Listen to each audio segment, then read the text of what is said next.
ഇതിപ്പോ വേണമായിരുന്നോ? ഏത്? ഇപ്പൊ ഇങ്ങോട്ട് കൊണ്ടുവരേണ്ട കാര്യം ഉണ്ടായിരുന്നു. പ്രകാശ്, എന്തൊക്കെയാ നീ പറയുന്നത്? നിനക്ക് സ്ഥലകാല പോലെ നഷ്ടപ്പെട്ടോ? അമ്മയുടെ അവസ്ഥ നീ കണ്ടോ? കണ്ടു.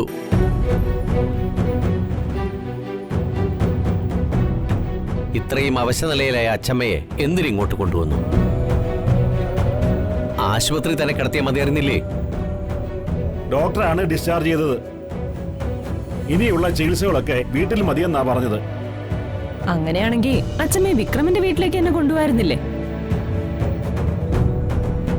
ഹോം നഴ്സുമാരെ ശമ്പളത്തിന് വെച്ച് അച്ഛമ്മയെ ചികിത്സിക്കായിരുന്നല്ലോ. അല്ലാതെ നിത്യവൃത്തിക്ക് വകയില്ലാത്ത ഇങ്ങോട്ട് കൊണ്ടുവന്നിട്ട് വല്ല പ്രയോജനമുണ്ടോ? ഹരിത പറഞ്ഞു തന്നെയാ ന്യായം. വീട്ടു ചെലവിന് പോലും നിവൃത്തിയില്ലാത്ത ഈ സാഹചര്യത്തിൽ ഇവിടെ അച്ഛമ്മയുടെ ചികിത്സാ ചെലവ് ആര് വഹിക്കും എന്നുള്ളത് ഒരു പ്രശ്നം തന്നെയാണ്. മനസ്സിലായി. അമ്മയുടെ ചികിത്സാ ചെലവിന്റെ ഒരു വീതം നിന്റെ പോക്കറ്റിൽ നിന്ന് ചോരുമെന്നുള്ള പേടിയല്ലേടാ നിനക്ക്?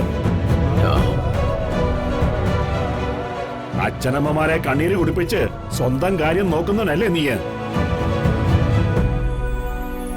മാധവൻ ജീവിതം പഠിച്ചത് നിന്റെ സ്കൂളിൽ നിന്നല്ലടാ.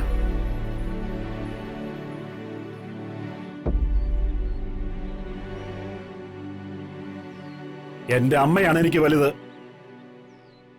മുണ്ട് മുറുക്കിയെടുത്തും പട്ടിണി കിടന്നും എന്റെ അമ്മയെ ഞാൻ നോക്കിയിരിക്കും.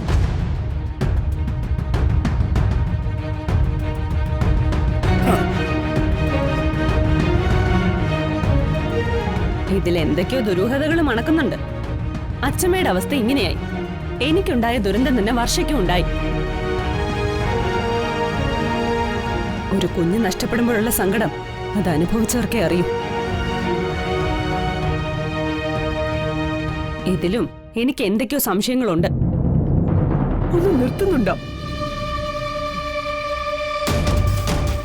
അല്ലെങ്കിലും ഇവിടെ കാര്യം പറയുന്നവരെ തലയിൽ കയറാനാ പലർക്കും താല്പര്യം. ഇന്നിപ്പോ ആംബുലൻസ് വന്നു. നാളെ ഈ മുറ്റത്ത് വരുന്നത് പോലീസ് ജീപ്പായിരിക്കും. അപ്പോഴും ന്യായം പറയാൻ ഇക്കണ്ട ആൾക്കാരൊക്കെ ഉണ്ടാവണം. മക്കളാണത്രേ മക്കള്.